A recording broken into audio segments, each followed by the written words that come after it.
Part 2. Objects in Motion. 21 to 28 AR. Chapter 6. Kroog. Calebin Kroog, daughter of the warlord of the city of Kroog, princess of the nation of Yodia, and the most beautiful woman east of the mighty Martin River, was shopping when she met the strange Argivian. She had sampled the new shipment of plums from the Yodian coastal provinces, and had been shown the sheerest and most colorful of fabrics from Zegon. She had been offered the freshest of spices from far-off Almaz, and the largest of the great-clawed river prawns of the Upper Marden. A group of Sardian dwarfs offered to sell her golden earrings, which they swore once belonged to their greatest empress. A nomad woman dressed in scarves offered to predict the princess's fortune from the lines on her palms. And all this was done with great ceremony and respect, which Kayla found extremely pleasing. There were, after all, advantages to being a princess. She examined handfuls of lustrous ice stones of Sarin, gems crystal clear and hard as steel. She ran her fingers over the thick weaves of Falaji rugs imported from Tomakul. A minstrel serenaded her with verses that he swore he made up on the spot to honor her. A group of street jesters built a human pyramid on her behalf. Storekeepers left their stores with samples of food, linen, or crafts they wanted to show to the most important woman in the city of Kroog. But Calebin Kroog had a purpose to her journey through the merchant's quarter. This was no whimsical spree, though if it was, none would dare to question it, except perhaps her father, who was a bit of a grump about such things. She held that purpose in a small clasped purse clutched close to her breast. She had not told her father the reason for her journey, nor had she informed the guards assigned to protect her person, nor even the redoubtable matron who served as her official chaperone on such larks. But she had a purpose, and that goal brought a spring to her step. At each stop during her itinerary, she asked about the other shops nearby. There were taverns, clothing shops, hat makers, gem crafters, bead stringers, and all manner of shops, large and small. But only when someone mentioned a clockmaker did her dark brown eyes light up. That would be her next stop, she informed the matron, who in turn told the guards, who in turn asked for directions and cleared a path through the rival for her Royal Highness's visit. The clockmaker's shop was a small one, even by the crowded standards of the crowded merchant district of Kroog. It was a narrow two-story building tucked between a blacksmith's forge and a jeweler. The first floor was made smaller still by a low counter that ran most of the way across the width of the room, separating the clockmaker's workshop from the display and customers. The guards remained outside, but only an act of the gods would keep the matron from her place, glued securely to the princess's side. Kayla's nose wrinkled as she entered the shop. It smelled of wood and oil and other things she could not put a name to and would rather not try.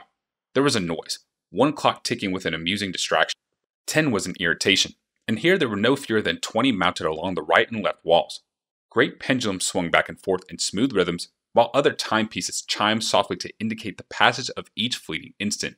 It was both charming and overwhelming.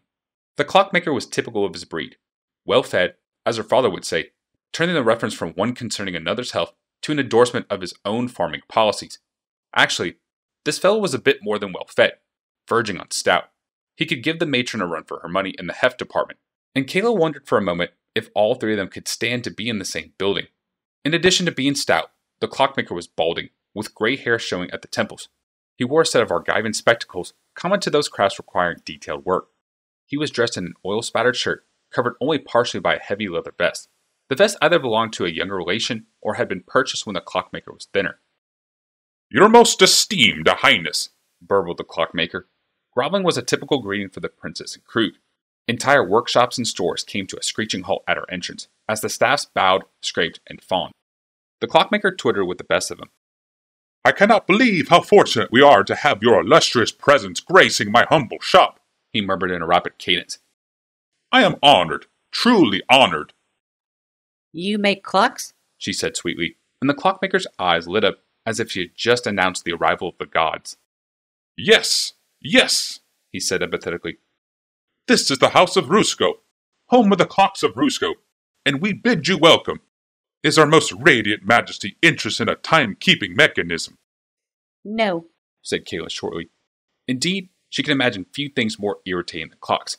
They were necessary, she realized, for those poor, sad people who had to be at a certain place at a certain time, but that did not apply to her. Events began when she arrived, and everyone else was ready for her. She set down the clasp bag on the counter and opened it. "I have an item here in need of repair. It belonged to my mother, but it has not worked in years." She produced a small silver box from her bag. It was so brightly polished that it seemed to suck sunlight from outside the store in order to add to its luster. Kayla caught sight of her own reflection in the lid. clear eyes of the deepest brown, lustrous, raven dark hair, soft lips that verged on pouting. She liked to think that everyone would make a fuss over her, even if she was not the daughter of the most powerful man in Yodia. She handed it to the clockmaker, who turned it over in his hands as if it was a live mouse. Carefully, he placed a thumb against the latch, and the top sprang open soundlessly. "Ah," he said. Then he repeated for emphasis, "Ah." Kayla was suddenly sure that the clockmaker had never seen such a device in all his days. It is supposed to play music when it is open, she said. "Yes," said the clockmaker quickly. "Yes, of course it does." He closed the box and turned it over in his hands a few times. Then he touched his fingers to his lips, his brow pursed, and set it down on the counter. He looked up at Kayla and smiled, a kind of greasy leer. "Let me call my assistant for this one. Young eyes and deft hands and all that." Without waiting for her response, he turned and shouted toward the back of the shop. "Assistant! Counter!" Kayla looked in the direction of the shout and saw the clockmaker was addressing a slender blond man who had been working at the bench toward the back. She had not noticed him because he had not risen and come forward when she entered. The fact struck her as odd. Everyone rose and came forward when she entered. The young man was tall, but not too tall, lean, but not too lean, and handsome, but not in an obvious way. His hair was the color of white gold, pulled into a simple ponytail. He ambled toward the front counter, raised an eyebrow, and said, "How can I help you, good lady?" Upon hearing his accent, Kayla was doubly reassured. The clipped tone of his words indicated he was an Argivian, and as such unlearned in how to treat true royalty. The king was weak in Argive, and she had heard the nobles did as they pleased. Second, and more important, she thought he was an Argivian, and young Argivians knew how to handle artifacts and old mechanisms. The clockmaker presented the silver box. "Her Majesty has an item in need of repairs," he said, stressing an introduction enough so there would be no question as to the station with the stranger. "It's a music box." The Argivian picked up the box and turned it over in his hands a few times. To Kayla's eyes, he was much more sure of himself than the clockmaker had been. "And the problem is?" he asked. "It doesn't work," hissed the clockmaker. "It's supposed to play music." "Oh," said the stranger calmly. "Well, let's see what the problem is." He flipped the box over and pressed both thumbs against the base. The box gave a sharp, distinct snap. Caleb and Kroog jumped at the sound, and the clockmaker looked as if he was going to faint dead away. Had the apprentice just destroyed a priceless heirloom? Kayla wondered. Then she saw that in reality, all the young man had done was slip a panel from the box's base. Within the case was a maze of gears and metal. It did not seem to belong inside a container so delicate and precious. "Here's the problem," said the Argivian. His quick fingers were delicately probing and poking the apparatus. "The main spring is knocked out of its socket. Hold on." He left the box on the counter and retreated to his own bench, returning with a thin tool with a crooked tip. "This should do it," he murmured. There was a soft click, and the stranger smiled. "There you go." He slipped the bottom panel into place with another loud sigh and handed it back to the princess. Their fingers brushed as he did so. Caleb and Kroog took the box and opened it. Nothing happened. The matron scowled deeply. Caleb regarded the stranger coldly and lifted an immaculate eyebrow. The clockmaker suddenly looked apoplectic. "If you've broken the princess's music box..." "Well, you have to wind it," said the Argivian, and Caleb was sure that there was a hint of smugness in his voice. "You have the key, don't you?" "Key?" said Kayla. "Let me see," said the Argivian, holding his hand out. The princess handed the box back, their fingers touching again. The young stranger took the music box back behind the counter and rummaged through several drawers. Finally, he lifted his head and returned to the front of the shop. "Key," he said. "Found one that fit the winding peg." He held up a thick and elegant key made of dull, common metal rusted along one side. He inserted the key, gave it a few quick turns, pulled it out, and then handed the box back to the princess. "Try it now." Kayla opened the box, and a soft, teeny music filled the shop. For a moment, she forgot the incessant ticking that surrounded them. It sounded like small pixies playing crystalline bells. There seemed to be one tune, and the second softer one playing underneath the first. She held the box to her ear and said, "I hear two songs." The Argivian nodded. "It's a contratempo. Two distinct melodies in different times weave in and out. I remember having a music box like that as a child, though, of course, one not so elegant and well-crafted." Kayla smiled, taking the compliment as a reflection on her. She closed the box, and the music stopped. "Thank you," she said. The Argivian held out the thick key. "Take this with you to wind it." The clockmaker lashed out an arm with a speed that belied his girth. then held the key aloft, presenting it formally to the princess. "The music box of Kroog, with the key of Rusko," he said, laying the key in Kayla's dainty hand. The princess looked at the Argivian. "You are Rusko?" The Argivian smirked, and it was a definite smirk. "He is Rusko. I am Urza. You'll be able to find a better-looking key made at any jeweler's." "Thank you, good Sir Urza," she said, with a gracious smile aimed directly at the young man. That smile had melted courtiers and dashing young captains. The Argivian named Urza smiled back, apparently unmoved, and said, "Be sure not to overwind it. That's probably what knocked the spring out in the first place. Just turn the key until you get some resistance." He spoke to the matron, whom he apparently assumed would take care of such tasks as music box winding. Kayla smiled again, but did not offer her hand. She glided out of the shop, her matron in tow. The fat woman was scowling, as if she had not understood what just happened. Out on the street, the matron said to Kayla, "The jeweler then, milady?" Kayla put the silver box back into her clutch purse, but held on to the thick, slightly rusted key. "Eventually," she said thoughtfully. "But not today. I've had enough shopping for one excursion." With the entire procession, guards, matron, princess, hanger-ons, and well-wishers steered their way back to the Imperial Quarter and Daddy's Palace. Inside the clockmaker's shop, Rusko remained glued to the window until the last of the princess' procession had disappeared and the street returned to a semblance of normalcy. "The princess," he said half to himself, rubbing his hands together. His voice had returned to normal. "The Princess of Kroog was here, in my shop!" With an overwhelmed music box. Urza shook his head. "Don't they have a flunky in charge of such things?" "Mind your tongue, lad," said Rusko sharply. "When news gets out that she was in my shop, admiring my clocks, we will have more business than we know what to do with." "I didn't notice her admiring any clocks," said Urza. "That's because you weren't paying attention," said Rusko with a chuckle. "Which is a tragedy for two reasons. One, she is royalty, and you should always pay attention to royalty. They can hurt you if you don't. And two, even if she wasn't royalty, she's incredibly beautiful." "I suppose I hadn't noticed," said Urza, retiring to his workbench. "Not noticed?" spat Rusko. A wide smile crossed his face. "You must have ice water coursing through your veins, lad. That or such beauties are 10 for a copper in Penregan." Urza did not reply, and Rusko shook his head. The young man was a hard worker, but seemed to Rusko that he had no interest beyond his own bench. 3 months earlier, the youth had appeared seeking employment. He had arrived in some Falaji caravan out of the desert, but his accent marked him as Argivian, and probably well-born as well. Rusko guessed he was some errant scion of a noble family. Probably got in trouble with elders for using the wrong soup spoon or something, the clockmaker thought. Rusko had heard the youth had approached the temple schools first, seeking employment as a scholar. Of course, his lack of religious training counted against him. He then sought employment among the guilds. His Argivian heritage told against him there too, for most of the guilds took native Yodians first.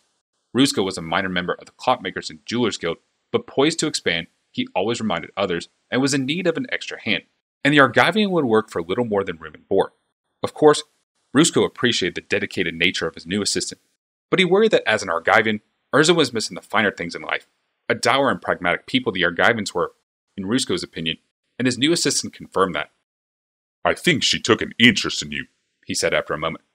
"I noticed the way she looked at you when I presented her the key." "The key of Rusko," said Urza, looking up from his work. "Why did you make such a fuss when you gave her that key?" "Ah," said the clockmaker with a fatherly smile. "Let me expand your education, young man. Rule number 1, always sign your work. I don't just sell clocks. I sell the clocks of Rusko." He waved at the assorted timepieces lining the walls. "Always attach your name to your work. That way others know what you did, and your fame spreads as a result. 100 years from now, people will remember Rusko and his clocks." "Only if they are good clocks," returned Urza. "Aye, and ours are the finest," Rusko beamed. "How do they know? Because we tell them so. Always show what you can do, and always sign your work." Urza had returned to the partially built clock on his bench, and now fiddled with the lever arm of a particularly recalcitrant timepiece. "Are you listening to me?" Rusko asked.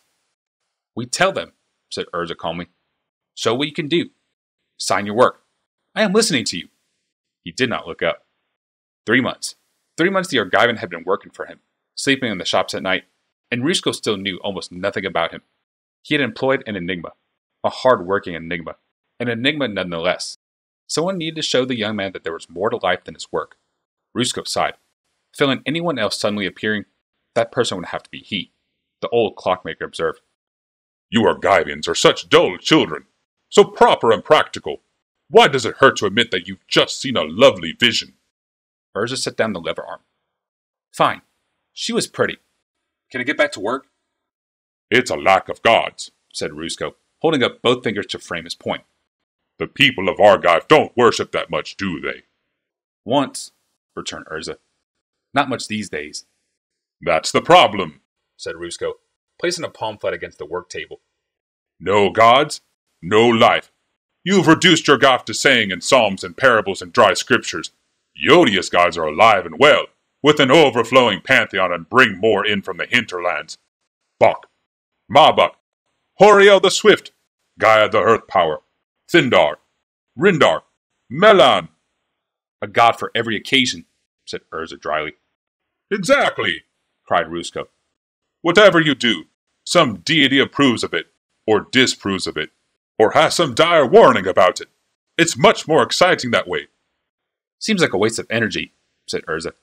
Unless, of course, you're in charge of the temples that benefit from all this veneration. Rusko waved a hand at his assistant in frustration. You miss the point. A Yodian would at least admit that he saw a very pretty and powerful young lady. He enjoyed the revelation. You are just denying it, and in the process you staunch your soul. Urza set down his tools and took a deep breath, then smiled deeply and shook his head. I admit it, good Sir Rusko. She was lovely, radiant, and now that I've admitted it, what can you or I do about it? The warlord probably has her already promised to some powerful noble or faction leader to seal an alliance. Rusko looked hard at the young man, trying to determine if the Argivian was merely making fun of him. Then the clockmaker smiled. There you would be wrong, my lad. Oh yes, the warlord had a wedding all arranged, with the young man in question drowned. His ship reefed in a storm en route to Corliss, and they called it the Shielded Sea, by Bok and Mabok. No love lost, of course, he snorted. You saw how deeply she was in mourning. She is free for a moment, free to pursue her own interest. But only for a moment, said Urza. For your warlord probably had some other plan for his daughter, and then neither you nor I would ever see her again. Rusko sighed. The lad had all the romantic spirit of a box of nails. Urza turned once again to its workbench. Now, if you would like to get back to business, I found why this old Casson clock you have is losing time. The warlord did have a plan for his daughter, though not one that Rusko would have thought of. The warlord had spent his early days in battle, married late, and fathered still later. Kayla was the apple of his eye, and the prize of his kingdom. She was not a gift he gave away lightly. Around him, the warlord saw a nation at peace. His last major campaign, in which he had seized and held the sword marches, and incorporated them into Yodia, was decades in the past. An entire generation, including his daughter, had been brought up in a land without war. The warlord hated it. He was surrounded by soft men and women, courtiers who used words instead of daggers, old generals content to spend their declining years playing with their grandchildren, dashing young captains, who had earned their commendations by keeping clean uniforms, not by fighting an enemy. Soft. All of them, he thought. Kayla's betrothed had been the best of a bad lot, and the warlord had agreed to the only one after his own counselors made noise about a successor to the throne. And then the damn fool ran aground off Corliss and died. He did not want to see his line diminish, as had been the blood of the weak kings of Argive. His line needed strength. Kayla, his angel, was a strong young woman, and deserved an equally firm mate. He made the announcement the month after the official mourning period for Kayla's intended had passed. His daughter was to marry the strongest man in the kingdom, and to find this man, the warlord had established a test. In the central court before the palace, he erected a great statue. It was made entirely of a single piece of jade, 20 feet in height, crafted with the warlord's finest face. It took a team of 15 men to winch it into place. His daughter's hand, he decreed, would go to the man who could move the statue from one end of the court to the other. When the first day of the contest arrived, Urza said it was the stupidest thing he had ever heard of, which statement set Rusko off again on a comparative study of Argive and Yodia. That is because you have no romance, argued Rusko, locking the shop behind him. Closing the shop seemed to be the only way to get the young man to leave its confines, and Rusko saw the contest as an excellent chance to expose Urza to the finer things that Kroog offered. The idea of mighty quest and impossible task is in all of our folklore, he continued. Look at the saga of Bishit Kana, or how Alorian vied for Titania's love. Urza stopped in the center of the street. But the legends say Bish and Kana died on their wedding day, and Elorion was torn to pieces by Titania's hounds after she rejected him. Rusko made a harumphing noise. I didn't say it was an exact comparison. He headed off down the street to the court. Urza followed, shaking his head. The competition was set for the first of every month, when the warlord and Kayla would attend. Most of the city closed down for those 5 hours, while sturdy men tried to win the princess's hand. Servants cleared the court between the statue and the opposite end, and set up lines of benches on each side as a makeshift stadium. Urza and Rusko looked down, and saw that a group of thick, stalwart men had already gathered in a rough line. The smallest was twice Urza's size, and several looked as if they could take on an elephant barehanded. From the scars on a few exposed torsos, it appeared some apparently had. At the far end of the court was a low riser. Seated on a padded bench were the warlord and his daughter. As Urza and Rusko pressed into the court, a gong sounded. The first suitor strode forward to meet his jade foe. He wrapped his massive arms around the statue's knees and gave a mighty heft. The towering figure did not so much as sway under his assault. The strong man grunted, regained his grip, then tried to lift again. The statue was immobile. The gong sounded again, declaring the attempt over. Another burly individual waddled forward. This one so muscular that he was wider than he was tall. He tried to pry his fingers beneath the edge of the statue, but was rewarded only with crushed digits. Another gong, and a third individual locked his arms around the statue's legs, bending at his knees for better support. This contestant gave a mighty bellow as he attempted to pull the jade figure from its moorings. The bellow became a scream as the muscular man suddenly let go of the statue and dropped to the court's floor, gripping another part of his anatomy. The gong sounded, and a group of temple healers rushed forward to attend to the fallen champion. Come, let us pay our respects, said Rusko, nodding his head toward the royal bench. There was a moving line in front of the warlord and princess. The Yodians passed before the pair, quickly bowing and touching their fingers to their lips in the fashion of that city. Rusko had joined the throng, dragging Urza behind him. The clockmaker made a full bow and finger kiss, but Urza merely gave a respectful head bob. And then they were past the royal couple. She looked at you, said Rusko as soon as they were past. She did not, said Urza, shaking his head. She's seen 1,000 people this day alone. She smiled, countered Rusko.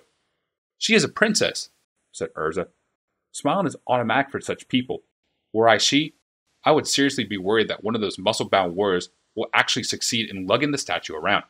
I don't think His Majesty is breeding for intelligence in future generations. Rusko shook his head. You are being too logical again. Too pragmatic. Probably she is sure that no one will succeed. Sooner or later her father will come up with a more reasonable task. What's wrong? Urza was staring intently at the pile of treasure to one side of the dais. What is that? He asked. Rusko blinked. Urza was pointing toward a large pile of gifts laid over by a luxurious swath of gold cloth. There were great swords, mirrored shields, and armor of the type that no one had worn in generations. Bins of rubies, diamonds, and sapphires glittered in the sunlight, accompanied by red velvet boxes holding crowns and diadems. That's the dowry, answered Rusko, and quickly added, I know what you're thinking with your logical mind. Why does the daughter of the most powerful man in Yodia need a dowry? Well, it's a tradition. Those are all old items belonging to the previous warlords. Some date back to the dawn of the nation. Some were made before Kroog was even founded. What of the book? Said Urza. Rusko had not seen the young man this excited in all the time he had been in Kroog. He squinted to see the object to which Urza was referring to. You mean the one next to the ivory shield? Yes, the large one, said the young man. What is it? Rusko leaned forward. It's a book, he confirmed. Definitely a book. Yes, of course it's a book. But look, on the binding are Thran glyphs, snapped Urza. Rusko blinked again. The young man was positively thrilled by the discovery. Rusko removed his lenses, rubbed them on his shirt, and put them on his face again. He shrugged. If you say so. Can you read them from a distance? Urza was silent for a long moment, apparently puzzling out the geometric writing. Then he said, Jalum. Was there a Jalum in Yodia's history? Considered Rusko. I think there was an advisor or scholar, or a philosopher, long ago before the temple schools. Is it important? Urza looked at the table laden with treasure, then back at the princess. As he looked, she was just turning away from him, apparently intent on the latest attempt to lift the statue. Her face was smooth and impassive, and very lovely in the noonday sun. Urza chewed on his lip, then said, Good Sir Rusko, I think I want to move a statue. Rusko could hardly contain his disbelief. And I want to fly to the moon and kidnap the harem of the Pasha of Sumifa. I'll even settle for my head to hurt less after a night of drink and brandy. But I don't expect it to happen. That's one rule in life. Don't expect the impossible, and you won't be disappointed. I do expect it to happen, said Urza, staring intently at the huge jade statue. Another contestant was trying to manhandle it, to no avail. But I will need supplies. He turned to the clockmaker, his voice hard and decisive. Metal bolts, iron root spurs, and other things. Will you help me? Rusko stammered for a moment. He was all for romance, but suddenly, this posed a threat to his own pocketbook. Well, I could give you an advance, he said reluctantly. But you were talking about a sizable outlay. Urza nodded, then said, Have you heard about the ornithopters, the Argivian flying machines? Rusko nodded. I've heard travelers' tales. He paused, then hissed a question at the young man.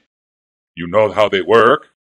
Urza nodded again, and said, I helped build the first ones. I could give you the plans. If I did, would you provide supplies for my work? Rusko felt both his heart and his pocketbook opening to the young man. He smiled. These are wonderful, said Rusko, thumbing through the plans. The first purchase the clockmaker had made was a supply of parchment and quills, and the young Argivian spent the night sketching out the ornithopters.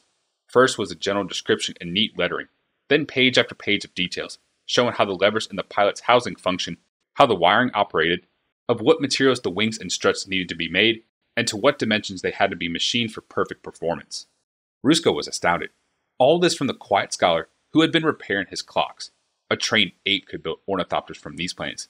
No, even Rusko could build an ornithopter from these plans. Marvelous, he muttered, leafing through the loose parchment pages. Amazing. A work of art.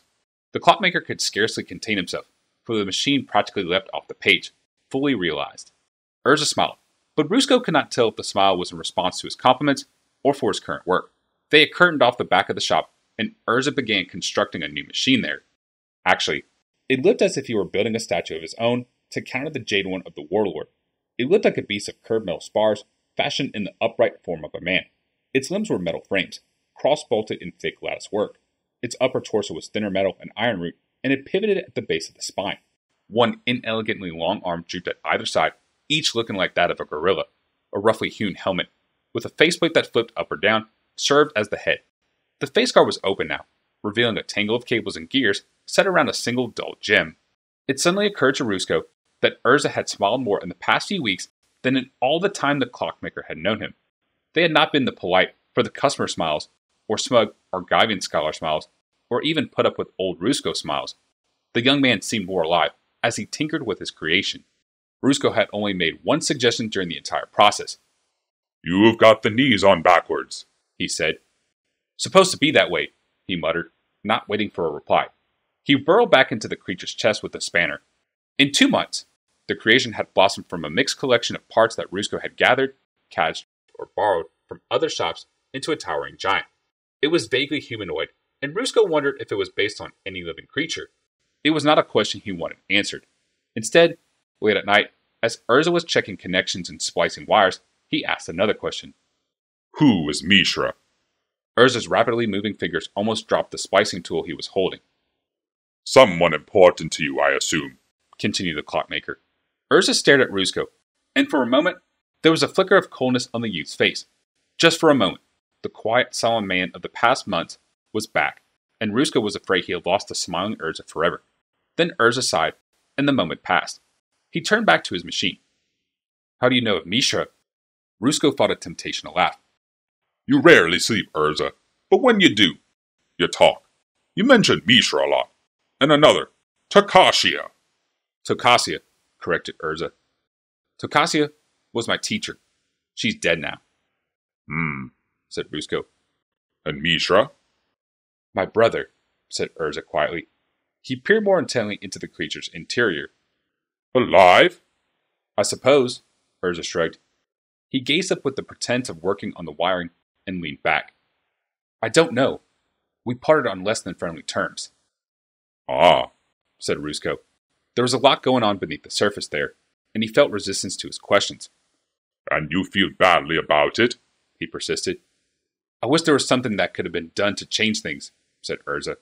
Rusko thought the youth's statement was probably true, as far as it went, but there seemed to be something more, something yet unsaid. A silence grew between the two men. Finally, Rusko broke it. In Yodia, we believe a man has many souls. Did you know that? Urza shook his head, but a small smile appeared at the corners of his mouth. A put-up-with-old Rusko smile, the clockmaker thought. You don't wear the same clothes as you did when you were a boy. And you don't wear the same clothes when you're older, Rusko continued. The same applies to souls. You have one soul as a child, another as a youth, and several as an adult. Urza shrugged. I wear different clothes. I don't know about souls, though. Rusko stroked his chin. Most Yodian faiths believe that when you die, each of your souls is judged individually. Let us say your first 3 souls were basically good. Then you became a robber and a thief and grew a 4th evil soul. Then you repented and lived a virtuous life, growing a 5th, more kindly soul. When you die, your souls are judged independently. The first 3 souls of the 5th will be rewarded for their virtue. The 4th soul will be sent to hell, destroyed or sent back, depending on what gods you venerate. You are going somewhere with this? Asked Urza. His eyes strayed toward his machine. Rusko smiled. Only that you may be feeling guilty about what happened with your brother, or your late mentor. Don't. You have a new soul since you've arrived here, a Yodian soul. Let that be your guide. Urza stood for a moment, untangling Rusko's advice. Then he shook his head. Until I talk again with my brother, I will carry my regrets with me. But thank you for your advice. It's very... He paused, then broke into a wide smile. Much like Kroog itself. Rusko smiled back, taking the young man's words as a compliment. So, he said, looking up at the titanic figure. Does it work? Not yet. Urza pulled a chain from around his neck. Rusko saw that the chain was attached to a large gem, a dark ruby flecked with streaks of multicolored fire.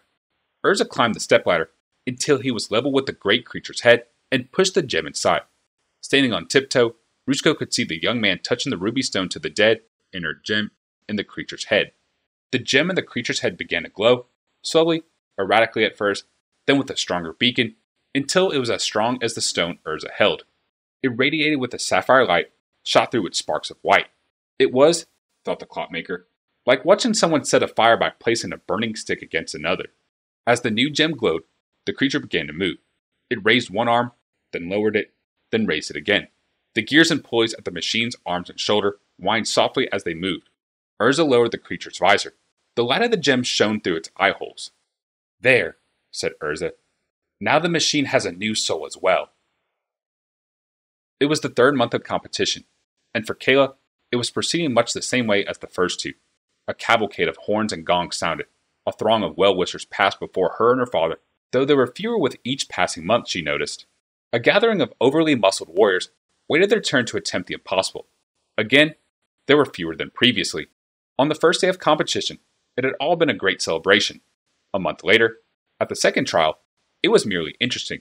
Now, 2 months after the first day of competition for her hand, Kayla felt the whole affair was becoming tedious. She reviewed the candidates and suppressed a shudder. This lot might look well behind a plow, or pulling one, she thought wickedly, but as far as leadership material went, they were sorely lacking. Some part of Kayla's mind gave a mental shrug. What did it matter? After the wedding, she would make all the important decisions. At first, as each took his turn, she imagined what life would be like with each of the hulking brutes. That proved to be less than appealing, so she soon settled on guessing the nature of their injuries after they failed to move the statue. She had counted so far that day 10 pulled muscles, 3 in the groin, 2 burst intestines, 7 cases of exhaustion, and a head injury. The last was a young man from the sword marches of the far north, who grew so frustrated that he headbutted the statue. The temple healers hauled him off the field by his feet. The current contestant was a grunter, gripping the statue and trying to pull it down on top of himself. Kayla did not care for grunters. She liked the bellowers better. They made more noise and tended to give up more quickly. The list had thinned out quickly, and there were now bare spots among the benches for the loyal subjects. She wondered how much longer her father was going to continue this exercise in futility. Probably, she decided, until one of the lesser noble families made a better offer for her hand. Daddy was always doing things in secret. Kayla was resigned to her fate. She had always been a dutiful daughter, and if her father arranged her to marry a Falaji, she would live in some desert tent beyond civilization. She was no stranger to court politics. For years, she knew she had been groomed to eventually marry in a fashion that would make Kroog stronger. The fact that the original target of that marriage had the misfortune to die before getting the chance to wed her did not change the process in the least. She looked at her father as she watched the proceedings. He had on a solemn face now, cool, thoughtful, and regal. Would the common people think less of him if they knew that after the first day he had cursed like a sailor at the failure of the contestants, storming around the royal suites for a good hour? Probably not, Kayla decided. Her father was a great war hero, a valiant warlord, and she suspected this farce being played out before her represented one last attempt to prove himself that there were still warriors in Yodia. And, she was sure, her father could have lifted the jade statue by himself when he was young. Another bellowing titan pulled a groin muscle, and Kayla saw the lists were empty. No, there were 3 figures left. One slender, one fat, and one shrouded in a great cape and hood, who towered over the other 2.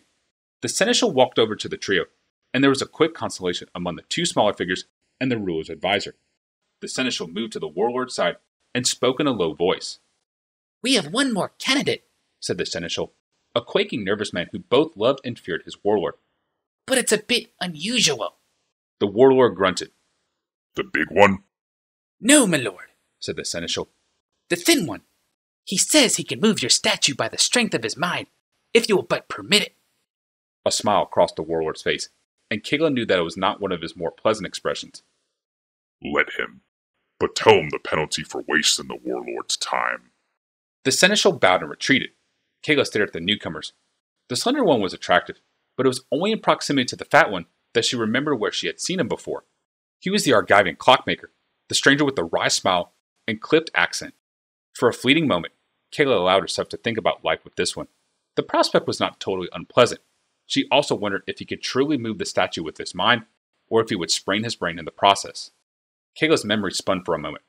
Urza, that was the young man's name. She still had his key next to her mother's music box. And his companion, the fat one. She knew she had heard his name at the shop, but nothing came to her now. Urza stepped directly before the statue. Behind him strode the fat man, helping along the titanic cloaked figure. There was a smell in the air, like the air before a storm. The Argivian bowed deeply. "I thank the crown for a chance to succeed in a task that has defeated so many others," said Urza. The warlord waved his hand, urging the young man to speed up his speech. Kayla was sure that after today, Daddy would abandon this method of choosing a suitor. "I will now move the statue by the strength of my mind," declared Urza. Reaching back, he pulled the cape from the large figure behind him. There was a collective gasp from the crowd as the cloth fell away to reveal the figure beneath. It was made of metal and was in human form. At first, Kayla thought it was a living being, but immediately she saw that she had been mistaken. It was a machine. Of course, she thought. He is a clockmaker after all, and an Argivian. The Argivians were always poking around the old ruins, trying to find powerful devices for their own use. "I built this, using my mind," said Urza, and the fat man made a harumping noise. "That, and using the services of good Sir Rusko, maker of fine clocks," the youth added. "Let what I have built with my mind move your statue." The large humanoid machine lumbered forward, and for a moment, Kayla expected it to pitch over the stonework. As it walked, the Argivian stayed next to it, speaking to it, guiding each of its motions. The pair reached the statue. Urza pointed to one side of the statue, and the machine placed a hand, metal with fingers of polished wood, on that location. He pointed to the other side, and the machine placed its other hand there. Urza patted the side of the creature, and it began to lift. After the bellowers, screamers, and grunters, the silence that surrounded the artifact was eerie. There was a slight humming, like the space between the notes of Kayla's music box. The metal humanoid bent to the knees, which seemed from the princess's vantage point to be constructed backward, and slowly lifted the figure from the ground. There was a collective gasp from the crowd as daylight appeared beneath the jade statue. The construct pulled the statue straight up, holding it about a foot off the ground.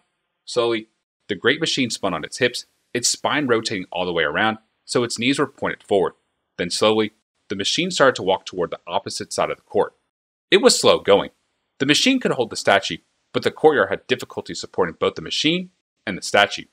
Paving stones crushed beneath the giant's feet, and at one point, the great metal creature pitched precipitously to the right as the stones turned to dust beneath the weight of its tread. There was a whining noise as wires spooled through pulleys, and Kayla was sure she was about to see the mechanical equivalent of a groin pull. Urza was at the machine side at once, examining the problem and shouting orders. The great metal thing responded, tipped the other way, and at last reached its final destination. Urza gave one last command, and the machine set down the jade megalith so that it faced the royal dais. The crowd applauded. Some fled the sands to tell their friends the king's statue had been defeated by a metal creature made by an Argivian. Kayla found herself on her feet, applauding as well. But one glance at her father stopped her. His face was a storm cloud, and veins throbbed at his temples. Wordlessly, he rose and turned away from the dais, thundering back into the palace. Ever dutiful, Kayla rose as well, but allowed herself the opportunity to look once more at the talented Argivian. He stood there in the center of the court, his machine next to him, the clockmaker on the other side. The common people were already spilling into the courtyard to congratulate him. On his face was a wide, beaming smile. She decided it was a pleasant smile, and smiled back at him.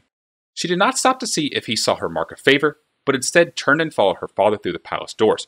She only hoped the warlord would reach her room with thick walls before he exploded.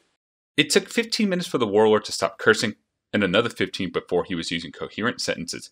Kayla, the seneschal, Kayla's matron, and a brace of nervous courtiers waited for the storm to abate before even venturing an opinion. The temerity!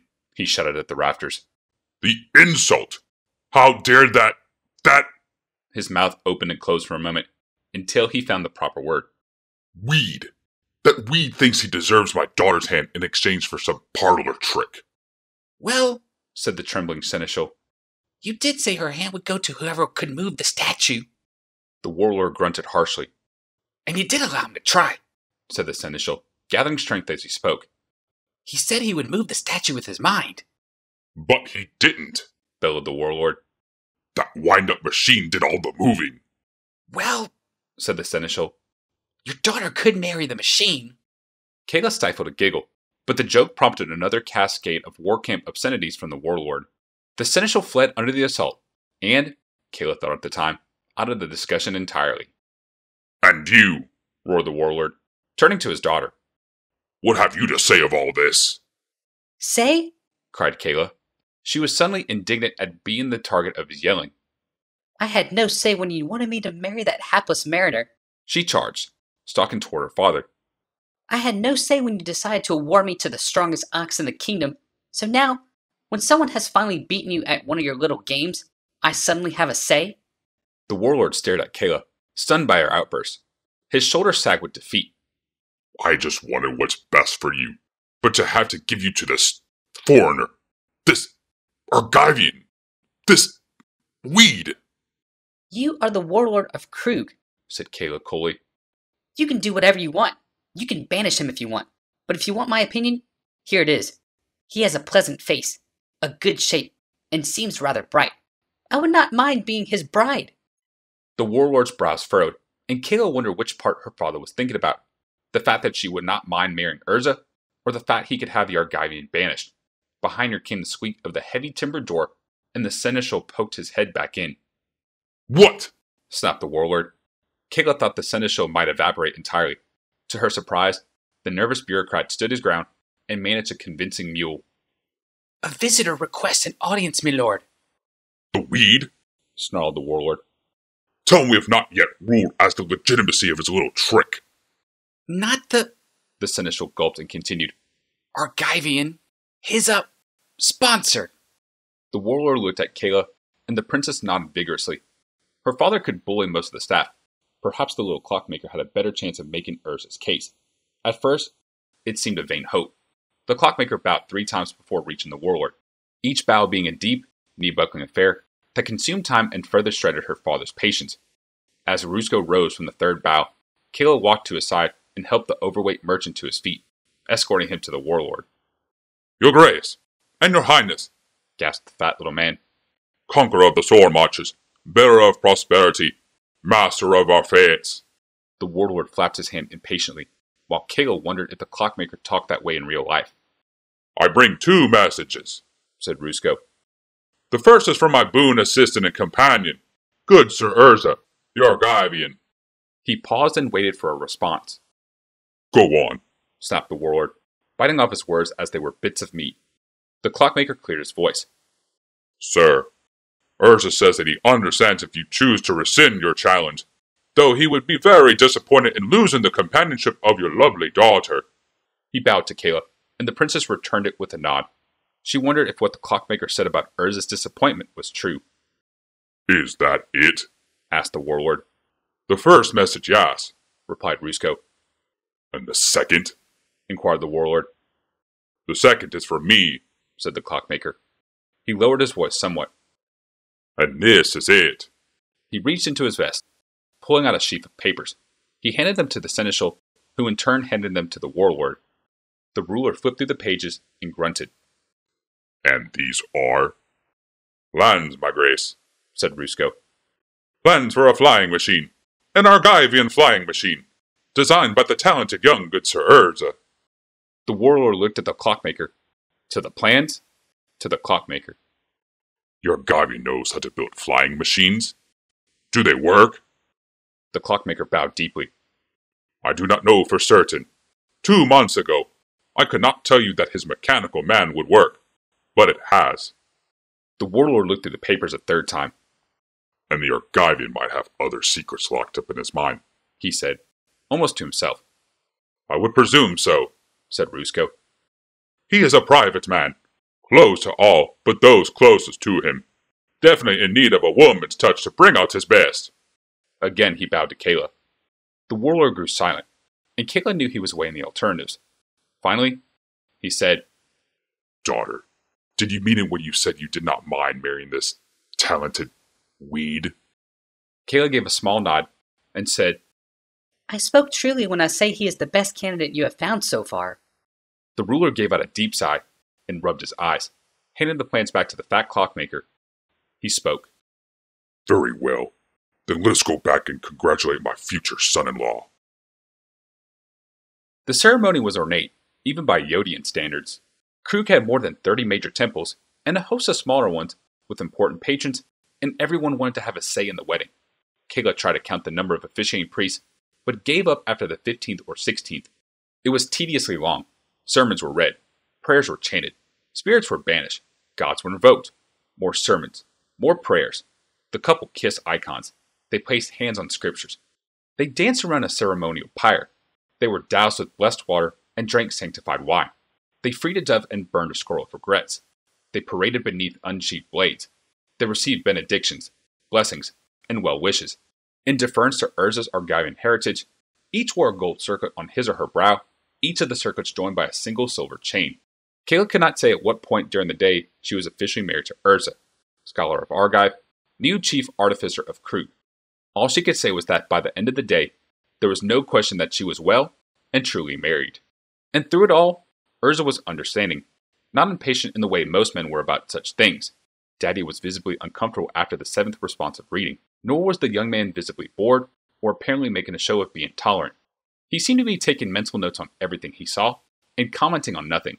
She expected to see that smug Argivian smile during some of the more rustic and traditional parts of the ceremony, but he took those with good grace as well. After the interminable ceremonies was an equally long procession through the streets as the people waved and cast multicolored streamers and waved colored torches.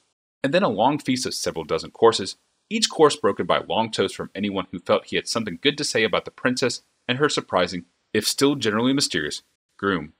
And when at last the ceremonies and the processions and the feast were done, long after the midnight bell had sounded, the couple was escorted to their own wing of the palace, into the bridal chamber.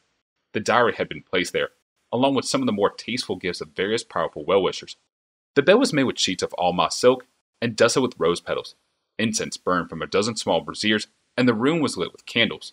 The servants left the newlyweds there, closing the doors behind them as they departed. Kayla took a deep breath and reached out to her new husband. Urza slowly took her hand, and the princess realized that the slender young man was trembling slightly and almost flinched at the touch. She wondered if he knew he was shouting his nervousness to her. Instead, she said, You have strong hands. Working with artifacts, he said, his voice rasping a bit. You need strong fingers, And a strong mind as well. she said, and drew herself closer to him. His body felt as tight as the spring in her music box. Kayla, Urza spoke into her hair. There's something I need to tell you. Kayla froze, but only for a moment. Levelly, she said, You can tell me anything. I, said Urza, then backed away from her and looked into her eyes. I've been told I talk in my sleep. She smiled and pressed 2 fingers against her husband's lips. It's all right. She said in a throaty whisper, I'm a good listener. and she kissed him.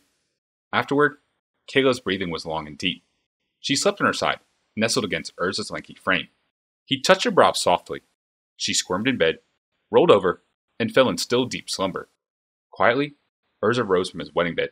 The sky was still an hour from lightening, and the city of Yodia was quiet beneath his window. Beyond his sight, a city exhausted by its own celebration lay wreathed in sleep, and only a few lights still shone between the castle and the Marjun River. Slowly, Urza crossed the room. He extinguished each of the guttering candles in the room, save one. This he took to the accumulated dowry. He looked over the pile of treasure, then carefully knelt down and extricated a heavy book marked with thread and glyphs on the spine, the Tone of Jalum. Urza took the book to his writing desk on the far side of the bedroom.